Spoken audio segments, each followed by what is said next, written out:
Coming up in this episode of In Clear Focus. What makes great placemaking is this shift from a shopping or transactional rhythm to a community rhythm. And that rhythm of footfall makes a great place. You're listening to In Clear Focus, fresh perspectives on the business of advertising, produced weekly by Bigeye, a strategy-led full-service creative agency growing brands for clients globally. Hello, I'm your host, Adrian Tennant, Chief Strategy Officer. Thank you for joining us. Today's podcast is part of our Bigeye Book Club series in partnership with our friends at Kogan Page. Our featured selection for July is Future Ready Retail, How to Reimagine the Customer Experience, Rebuild Retail Spaces, and Reignite Our Shopping Malls and Streets by Ibrahim Ibrahim. Suffering from the impact of online shopping and changing consumer attitudes and expectations, many physical retail environments failed to attract the crowds needed to sustain their businesses even before the COVID-19 pandemic. Future Ready Retail examines how brands can develop winning strategies to create engaging stories that recruit and retain customers. I'm delighted that we're joined today by the book's author, Ibrahim Ibrahim, a futurist, retail strategist and designer. Ibrahim is the managing director of Portland Design, a company he founded, which is now part of the Perkins & Will Global Architecture and Design Network. Ibrahim is a board member of the UK Government High Street Task Force, the ULI UK Infrastructure and Urban Development Council, and an advisory panel member for the Centre for London think tank. To discuss some of the key ideas in Future Ready Retail, Ibrahim is joining us today from his office in London, England. Ibrahim, welcome to In Clear Focus.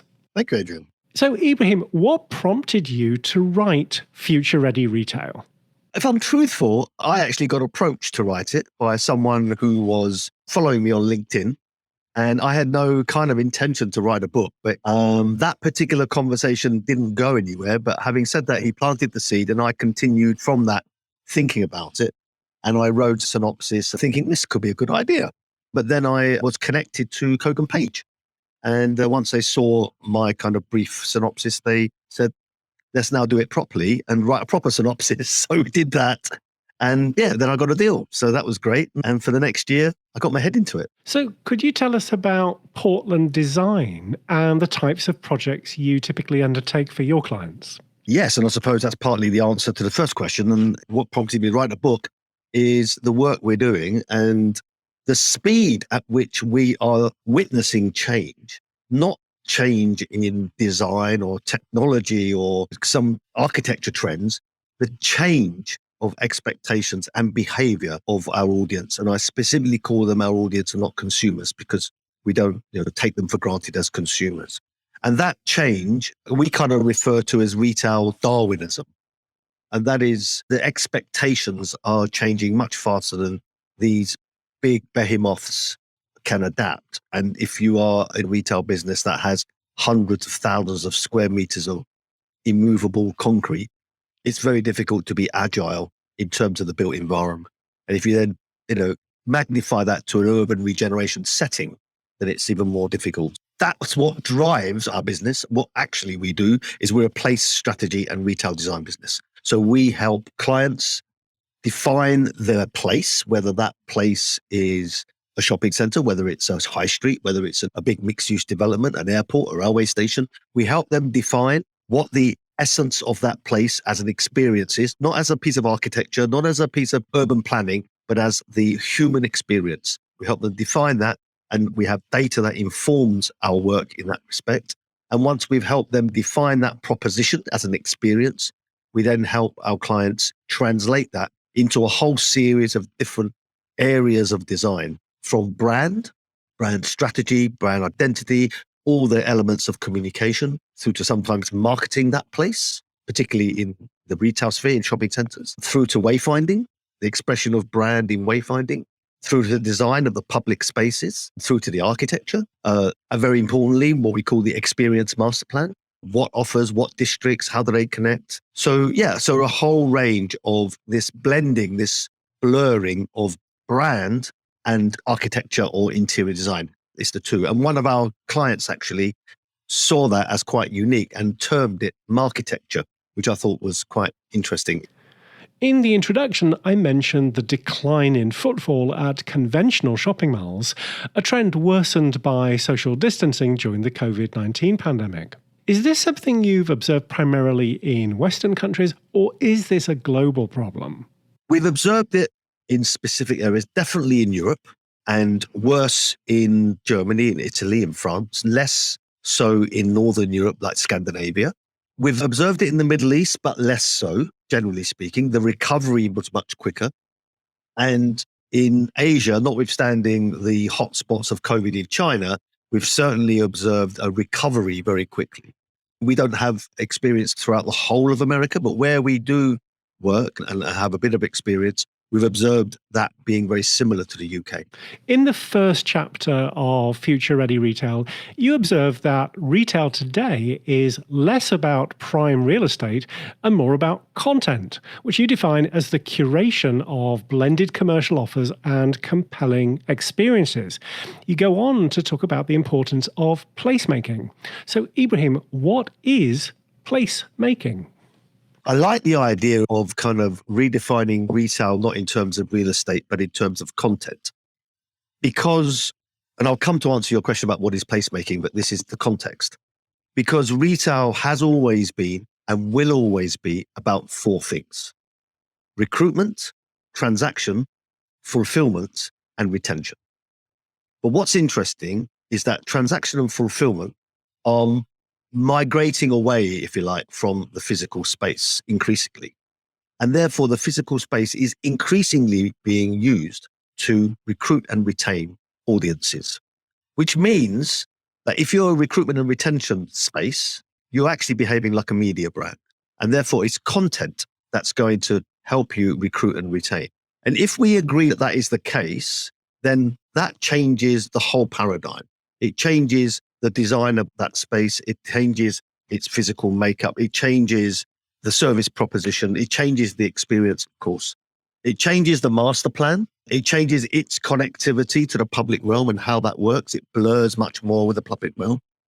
So to answer your question, with that context, placemaking for us is about three things, the three C's. It's about content, as I just explained. It's about community, localism, reaching out to community, moving away from a hermetically sealed development that looks inward and creating a permeable, connected development, shopping center or whatever, that looks outwards and connects to the urban grain, to the streetscape and to community.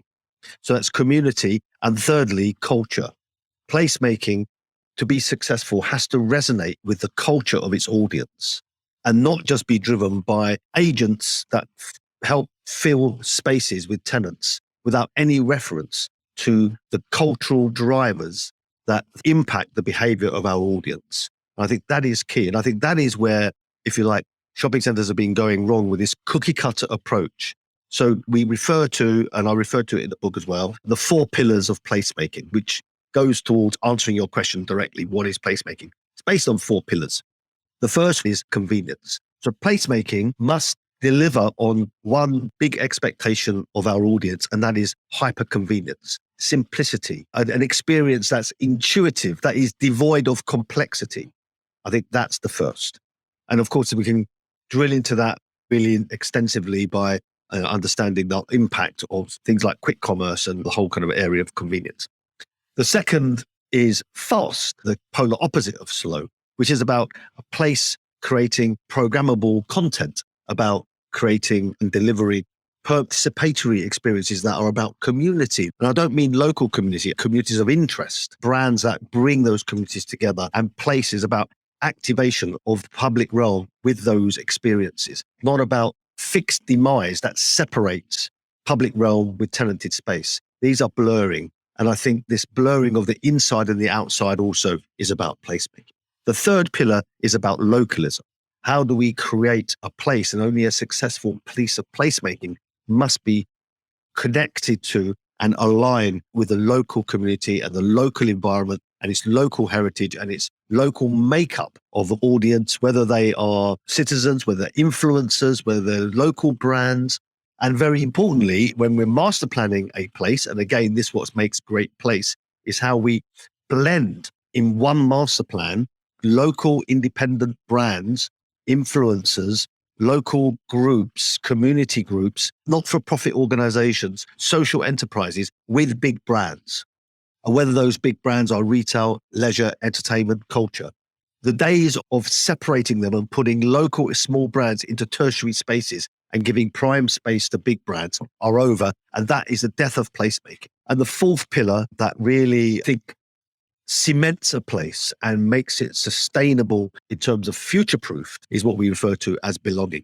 How we create a place that delivers on and aligns with the values of our audience, their values in terms of the role this place plays in their day-to-day life and in the wider world, and not just somewhere to sell them stuff. And I think that means, and again, to answer your question maybe in another way, which is a very succinct way, what makes great placemaking is this shift from a shopping or transactional rhythm to a community rhythm. And that rhythm of footfall makes a great place. You believe that retailers and brand marketers need to shift our focus away from traditional demographic consumer segments and instead consider cross-boundary psychographic segmentation, which reveals what you refer to as Generation C. You highlight Nike, Apple, and Patagonia as exemplars of this approach. So, Ibrahim, could you give us an overview of Generation C and explain how their traits inform how you design brands and place experiences? Yeah, I think the 5 C's plus the sixth one is really key. But the sixth one is the first one, really, which is control. The overriding demand of our audience now is control. Being in control, feeling in control. That gives them dignity. It gives them hyper convenience. It means that their experience is intuitive. It means the business is transparent. It means there's authenticity. All the elements, and I can go on and on about what do we mean by control or being in control.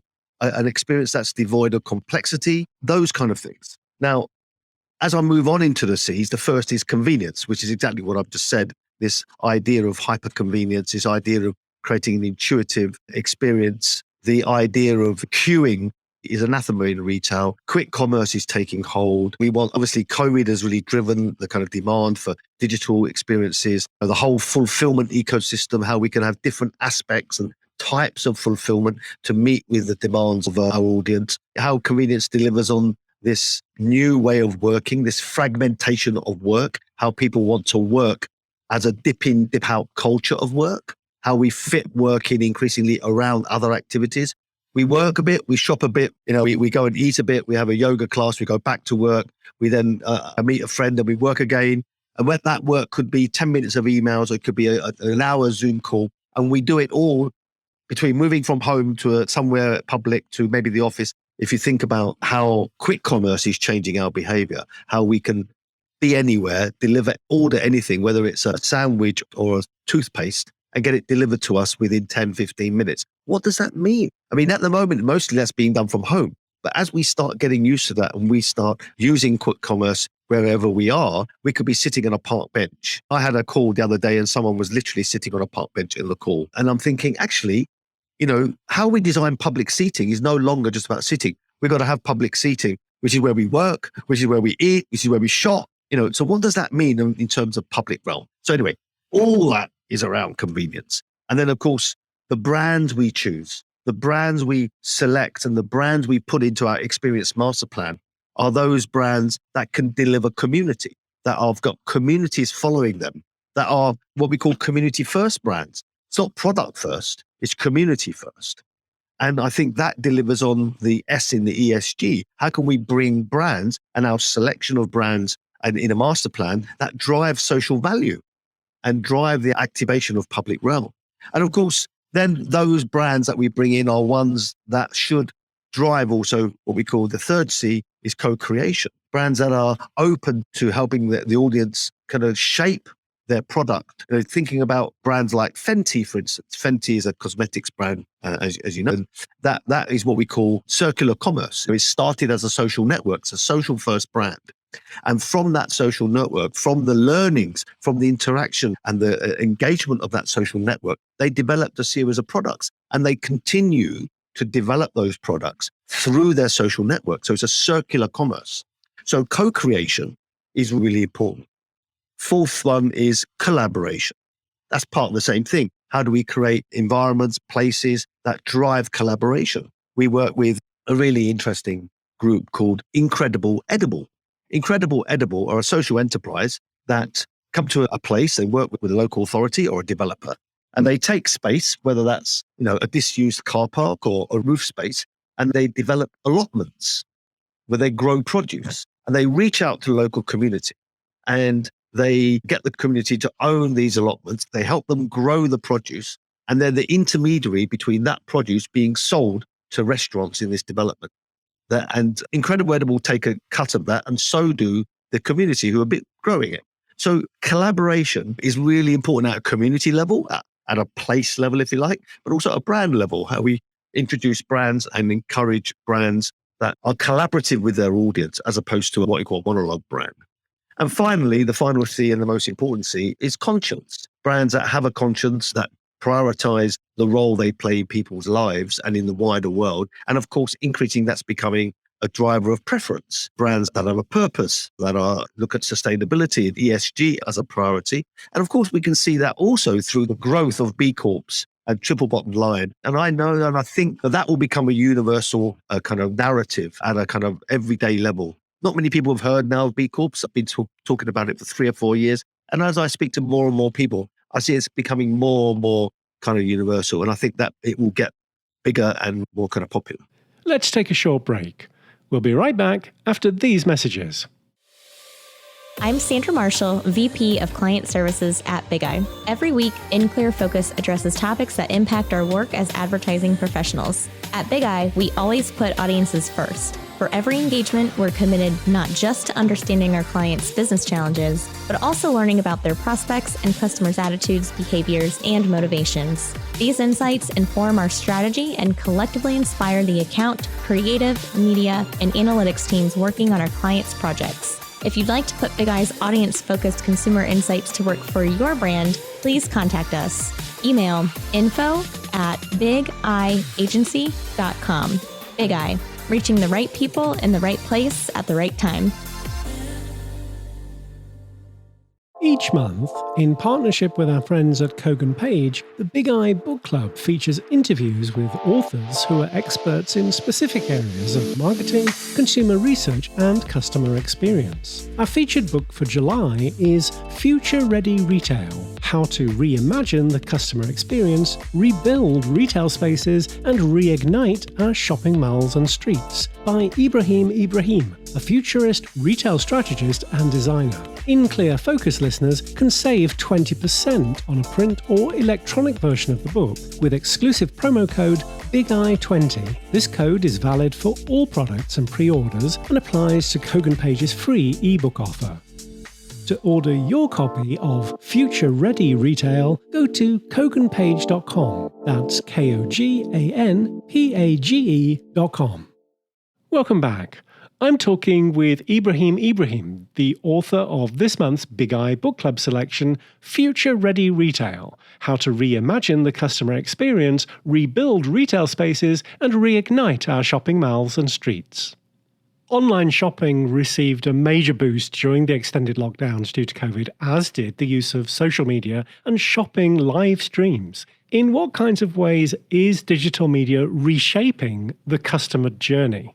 That's a subject of a whole book, I think. The first thing to say is that the idea of even mentioning in your narrative that there is online and offline shopping will be something of the past. A digital first generation don't refer to shopping online or shopping offline. It's shopping in line. It's the convergence and the blending of the blurring of online and offline. And more online shopping will happen in store, and more of that will be socially based, will be on social platforms.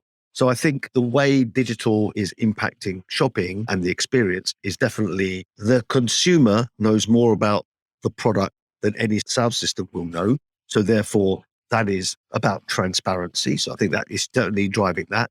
The idea that information about anything is at our fingertips impacts how they see the role of shops. So therefore, that's going to impact the role of retail. Certainly, it's delivering convenience through payments, through delivering convenience, but also that it delivers a much more immersive experience. I talk about digital magnifying the experience, going to a different level, a deeper level of information, of brand stories, if you like. And of course, AR and VR will accelerate that.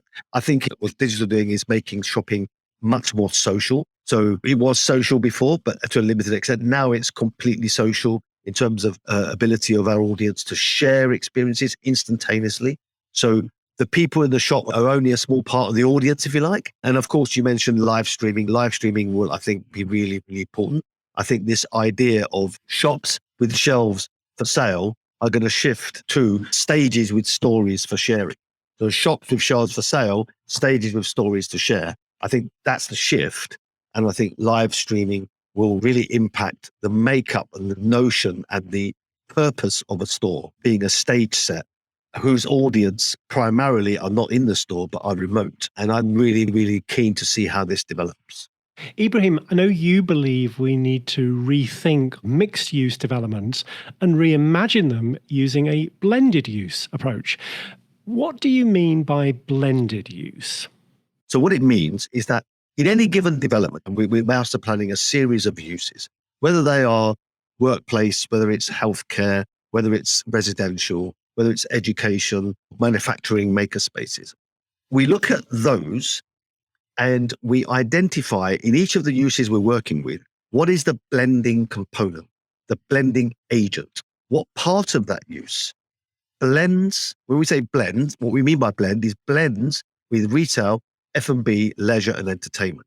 How and helps activate the public realm, which basically means that those blending components are at the ground level and they blend, as I say, and align and blur with retail. So let's take workplace, which is predominantly one that always appears in the mixed use. So when we look at co-working, we see co-working not as an office per se. Co-working is a response to a demand for a dip in, dip out culture work. That's what's driven co-working. And we see that as a very important blending component at the ground level, blending and becoming one with retail and wellness to allow that audience to dip in and dip out whilst activating that public realm.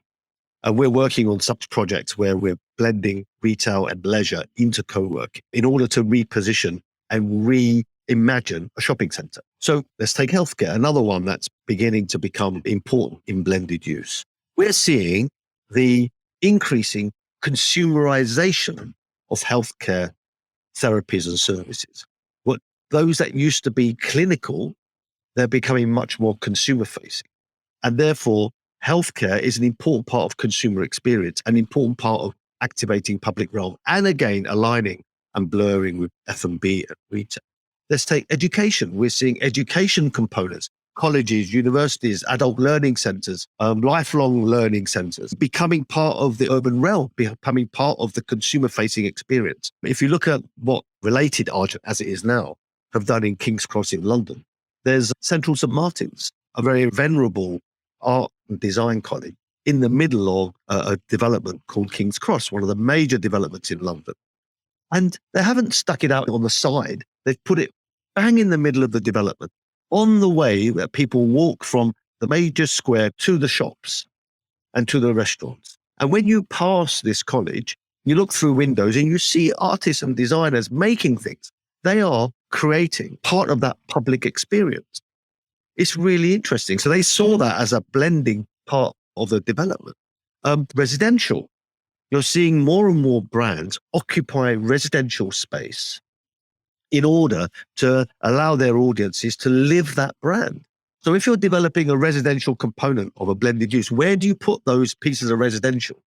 And of course, with Airbnb, with co-living, the growth of co-living. So residential, same, manufacture, maker spaces. We're seeing the increasing blurring of manufacture, making, whether it be 3D printing, 3D weaving, basic things like coffee roasting and brewing. they are now part of our retail experience, activating ground level to give really interesting experience for our audience, but also lending the offer great authenticity and a localism that's important. So that's what we mean by redefining mixed use into blended use. And it's really resonating with our clients. Well, here in America, of course, we have a growing deficit in housing supply. In your book, you highlight a couple of European projects that reimagine retail as residential space. Could you explain what Haystay and the John Lewis Partnership are doing? Yes, and there are others as well, but they're two quite interesting ones. So John Lewis are repurposing, I think it's 2 levels, but don't hold me to that, of quite a few different stores, but the particular one I'm referring to is the London Oxford Street store. So they are repurposing them into residential. But of course, they're not just creating flats to create revenue. What they're doing is that they're using them as a way of their customers or potential customers to experience the brand through all the apartments. So I think that's really interesting. And then Hay House in Copenhagen have done exactly the same thing, but they are not permanent apartments. They are places you can rent on Airbnb. So you can, if you want, if you're thinking of refurbishing your house with Hay House products, you could spend a weekend in an apartment and experience them, really live with them. So that's what I mean by what we call resi retail. And I think that's going to happen more and more. It's really interesting, Adrian, is it? So what is that? Is that a shop? So the whole notion of the shop is really important. And I think that plays to another thing we talk about. We call it the shift from your brand being a buy brand to being a join brand. And I refer to this in the book. And how do you become a join brand? How do you get your audience to be fans, to be advocates, and not just customers, not just consumers, to really feel that you are part of their life? And there's not many brands that do that to any individual person. I've got a few that I would allow into my life, allow to text me, allow to message me anytime because I value their input. But what I'm saying is that this idea of resi retail shifts customers through these 3 steps to becoming a joined brand. And this is, we call it the 3 L's.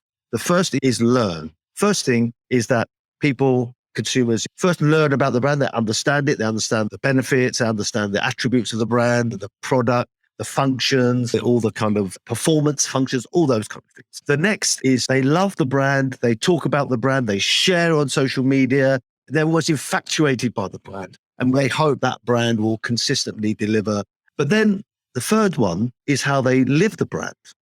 What actually an integral part of their life. It adds value to all aspects of their life. And that brand is much more than just about a product or a service. It's about the role that brand plays in the world. The fact that I can go and live with that brand before I buy it. That is an important part. I become then an advocate. I become a fan, and I understand the purpose of the brand. I'm moving from buying a brand to buying into it, buying what it believes, not just buying its products. So that learn, love, live is the 3 steps to becoming a joined brand. In addition to your own very detailed analysis, Future Ready Retail also includes sections written by 12 contributors. Ibrahim, how did you select the contributors and decide which perspectives to include? Yeah, that was the key differentiator of the book. So it started with the premise and the honesty, as opposed to the realization that what I'm writing about is a very broad subject. And there's no way I can be an expert in all of it. And I'm not an expert in a lot of it, actually. And also the bits I have more expertise, there is an alternative point of view. And I didn't want it to be a kind of monologue. I wanted it to have alternative viewpoints. And so I thought to have the 12 contributors would be really good in different areas. And it would give a different pace to the book and add a different interest. And I suppose also, which I didn't plan, but the byproduct of that is that, of course, they all have their networks. So the network effect of the book and the way we can spread the word as multiplied by 12, which is makes good sense. But yeah, there are some really smart people, really very varied background and viewpoints. And yeah, I was really pleased with it. Ibrahim, if In Clear Focus listeners would like to learn more about you and your work at Portland Design or your book, Future Ready Retail, where can they find you? I'm on LinkedIn, so definitely can find me on LinkedIn. I'm on email, Ibrahim@portland-design.com. And of course, the book is available on Amazon and all good bookshops. And if you'd like a copy of Ibrahim's book, Future Ready Retail, you can save 20% when you purchase directly from the publishers online at koganpage.com. Just add the promo code BIGEYE20 at the checkout. Ibrahim, thank you very much for being our guest this week on In Clear Focus. Thank you, Adrian. Thank you so much. Thanks to my guest this week, Ibrahim Ibrahim, the author of this month's Bigeye Book Club selection, Future Ready Retail: How to Reimagine the Customer Experience, Rebuild Retail Spaces, and Reignite Our Shopping Malls and Streets. As always, you'll find a transcript with links to the resources we discussed today on the In Clear Focus page at bigeyeagency.com. Just select podcast. And a reminder that you can save 20% when you purchase any of our Bigeye Book Club selections directly from koganpage.com. Just add that promo code BIGEYE20 at the checkout. If you enjoyed this episode, please consider following us wherever you listen to podcasts and contributing a rating or a review. Thank you for listening to In Clear Focus, produced by Bigeye. I've been your host, Adrian Tennant. Until next week, goodbye.